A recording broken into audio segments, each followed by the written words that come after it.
Hey, all you YouTube metalheads, the Big Swede here.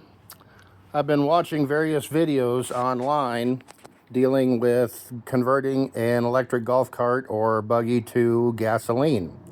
I have a 2009 Ruff and Tuff that I bought from an auction. I loved the vehicle, but the controller shorted out and it was going to have to be my second one. The third if you count the original. So I decided, with it and the cost of one of the batteries being bad, it was going to be far cheaper to convert it to gasoline. So that's what I started doing. I completely gutted the battery compartment, took all the batteries, battery frame, charger. I took the controller out, which sat over here, took the wiring harness out, took the motor off the rear end, and started building framework for the motor. Now there's various videos out there where people made a trailing arm type of motor mount, and that's kind of the route I went, so that way I didn't have to deal with chain tensioners. And I built this ladder frame. As you can see, the front pivots on two face bearings across, and then it goes back to the rear axle, and if you can see it, there's a bend to go down toward the axle and two U-bolts that hold it there. What this does is it keeps the motor level, and as the rear end goes up and down, it'll pivot on this shaft. There's another gentleman out there that took his trailing arm type of motor mount and drug it just straight down to the back axle at an angle. I didn't want to do that. If you'll remember back in your hot rod days with cars that we used to jack up, the drive shaft would end up at an angle. Well, every time you'd hit a bump, that drive shaft would go in and out. Pythagorean's theorem. The distance between the two pivot points would shorten, so the drive shaft would slide inside into the transmission, and then as the vehicle raised up on the suspension, the drive shaft would slide out. That's why they put a slip yoke on the back of the transmission. Well, I didn't want to go that route, so what I did is I bent the rear ladder frame. I got a hydraulic press, so that way it stays level. So when the suspension moves up and down, the ladder frame is in a virtual horizontal, perfect horizontal plane with the pivot point, and I won't have to worry about the forward or rearward movement of the motor mount.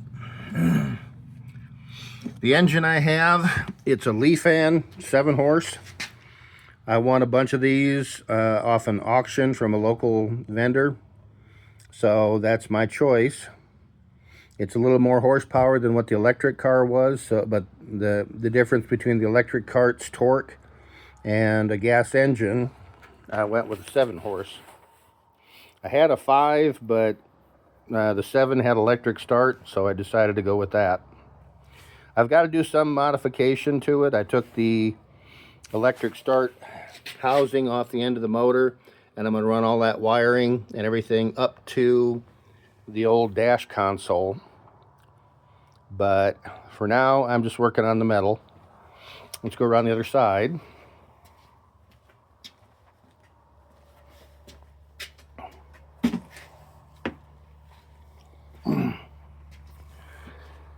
Here you can kind of see those two rear plates are for the mounting of the transmission, and I bought one of those transmissions off of Amazon.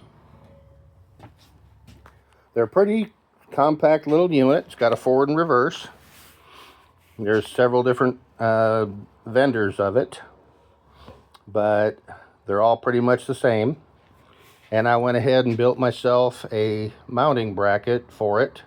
Those slots will allow me to adjust for chain tension on the rear axle. Now I decided to go with a torque converter mounted directly to the transmission.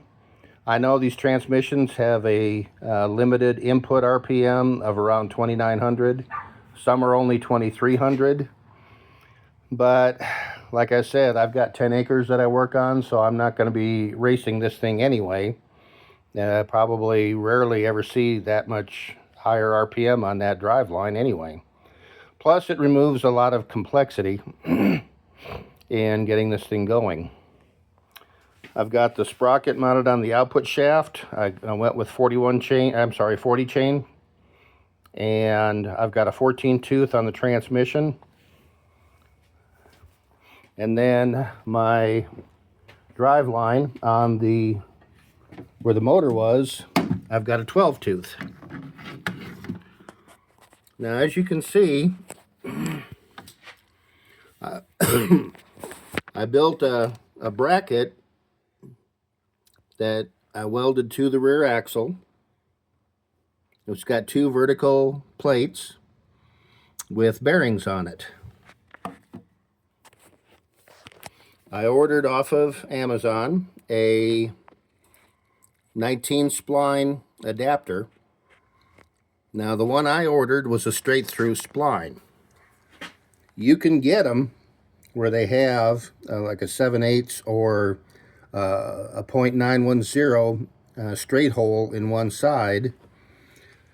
But the difference in price was I paid $47 for this, and those others that are pre-machined were $130. And I have a small lathe, so I went ahead and just bored the inside of that spline unit out. And I went with a 7/8 shaft. That way there's still some significant meat on the side of this adapter so it don't blow out. Now, I went ahead, like I said, I made a piece to go along the axle to support these vertical plates. And then I took my torch and cut holes in the plates for my plasma torch for the shaft to go through. And then once I kind of lined everything up where the shaft was free floating on the input of the differential, I went ahead and marked the holes and then drilled them for the bearings. The reason why I went with a double plate instead of a single plate is I didn't want any chain tension to pull on this bearing and pull it sideways and wear that bearing out ahead of time. The way the old motor bolted on, there was no side play on that shaft whatsoever, so I wanted to kind of keep with that principle. Here you can see the ladder frame. Now, one thing I did mess up on before I welded this rear ladder to support the transmission, I should have dry fit it first, because as you can see, it got real close to the face and I had to notch it out in order to mount everything. We'll go underneath real quick.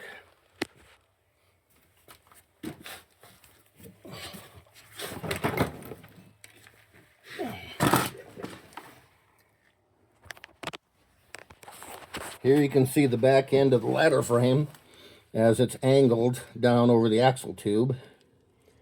And here is the plate, the horseshoe that I built to go over the axle.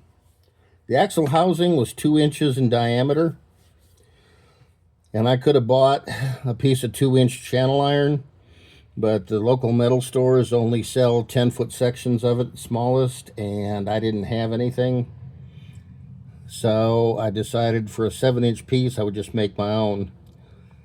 So I took a piece of 2-inch wide flat stock and welded 2 pieces of 1-inch flat on either side, and then slid it down over the axle.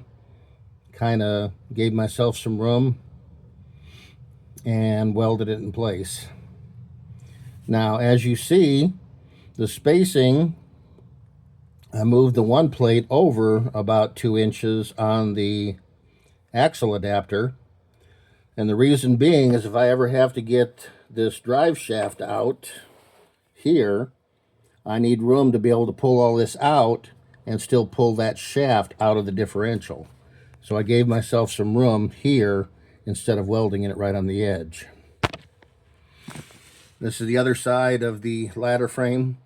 As you can see, the main part is virtually perfectly horizontal with the frame of the cart. And then I just took my hydraulic press and bent the downward slope on that and then drilled the holes for the U-bolts. That way, as the suspension goes up and down, the main ladder frame stays horizontal and I don't have to worry about it going back and forth from the geometry. Now, one thing I also had to do, this cart came with dual leaf springs. I had 2 springs. Since I'm taking out 600 pounds of batteries and just going back with about 30 to 40 pounds of metal and engine, I had to take one of the leaves out, which wasn't too bad. You see the nuts right there on top. I just took the nuts loose, lifted up the plate, jacked up the cart, and unbolted the leaf spring that was underneath. And that did free up a little bit of suspension for hopefully to improve the ride considerably. All right.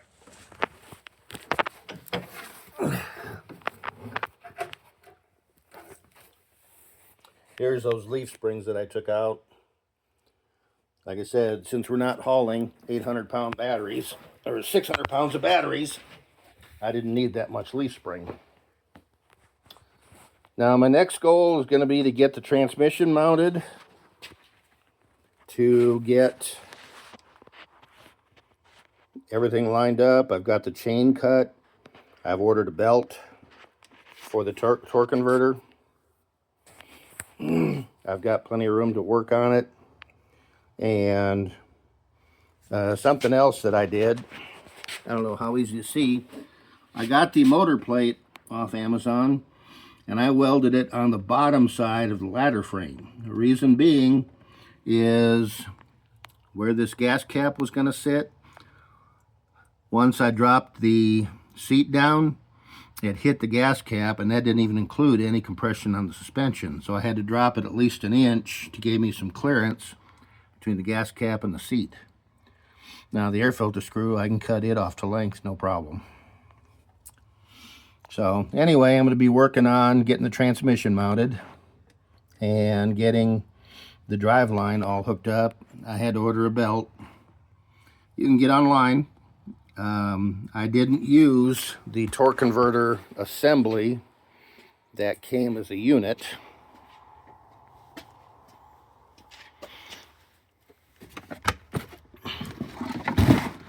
I didn't need it. It took up too much room and it was at the wrong angle for the motor. So I just went ahead and took the torque converter driven pulley off of that assembly, and I'm mounting it on the transmission. This is a forward and reverse transmission, so that'll give me the reverse capability.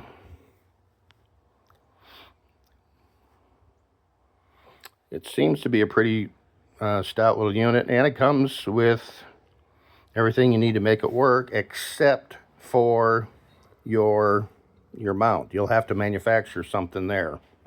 I just took 2 pieces of 1-inch angle iron and welded them down the middle, and it slipped up perfectly up to the mounting holes that are part of the transmission. Flip this thing around here. The bolts it comes with the bolts, so all I had to do was make the bracket and bolt it on there. Now with the gearing of these transmissions, I went ahead with a 14-tooth drive sprocket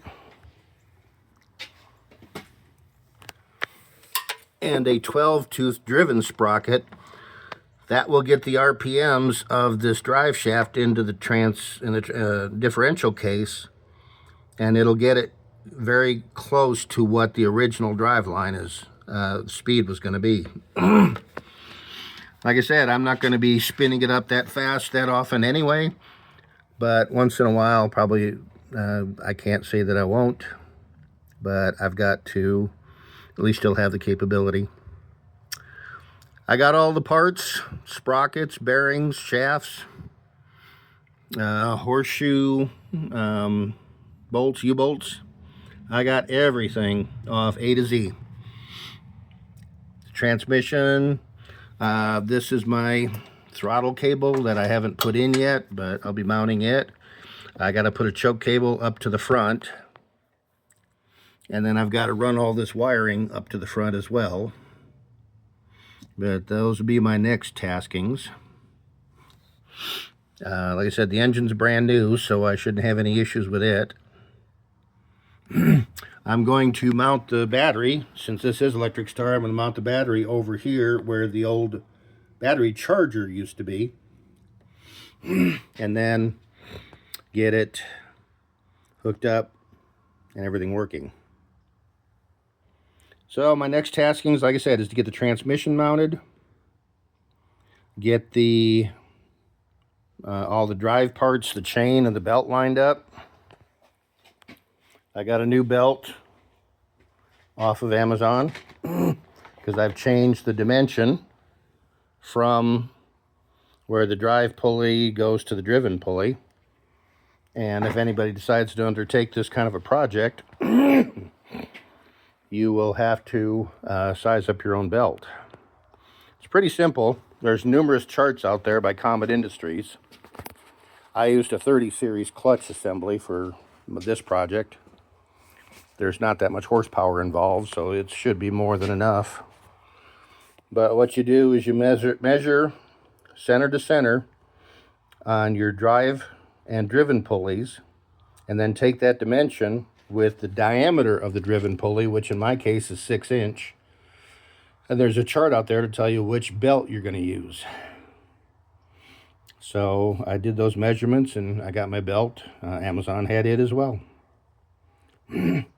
Now I probably could have come up with something a little less extravagant on this front. I mean, those bearings are never going to see hardly any movement, but it sure made mounting that shaft a lot easier. That's a 1/2 inch diameter cold rolled steel shaft, galvanized, and 1/2 inch U-bolts that go through the ladder frame. That way, if there is any give that needs to happen, the 1/2 inch rod will give just a little bit, and it just made it easier to do the construction. Now on the rear plates, I kind of mismeasured. I could have got by with the 2-bolt bearings, but I had already ordered the 4-bolt. I was thinking it was going to fit on the plate, but again, I mismeasured. So I just went with 2-bolt. It's good enough for me. And as you can see, as it goes into the differential, all the strain is going to be on the flange bearings and not on the differential. Whether or not the shear bolt that I have in there is going to hold up, I don't know. I won't know that until I get it going. But I may be experimenting with that. That's a 5/16 diameter hole, and I put an aircraft bolt in there, which is a higher grade steel. So hopefully it'll hold up. And like I said, the next thing I've got to do is hook up the controls, electrical, fuel, choke. I'm going to go ahead. You can order a exhaust pipe to fit these motors. I didn't want to have the original muffler underneath the seat, as that would be creating a tremendous amount of heat. So what I'm going to do, this is the pipe, and it's already set up, and I'm just going to mount that on the motor and duct the exhaust out the back and out the bottom. That way I can get most of the heat out from under the seat. I may go ahead and put a piece of aluminum on the bottom of the seat anyway to help reflect some of that heat away, just in case. But Still some things to do, but I just thought I'd put this out there for those that are interested in converting. Like I said, you can pretty much get everything off Amazon, and if you've got a wire feed welder, access to a lathe, and even if you just had to pay someone, the amount of lathe work is so minimal it won't cost that much. And you would even have some spare parts to sell on eBay. This was a 48 volt system. When I got it, the batteries were shot, and I wasn't going to spend $2,000 on 6 8 volt batteries. So I just went ahead and went back with 4 Walmart deep cycle batteries, and it worked great. I didn't have to charge it that often, but I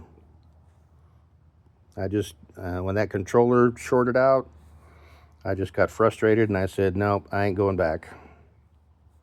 I'm kind of old school anyway, but I'll update this when I get it, the drive line all put back together, and when I get it going. So stay tuned for more.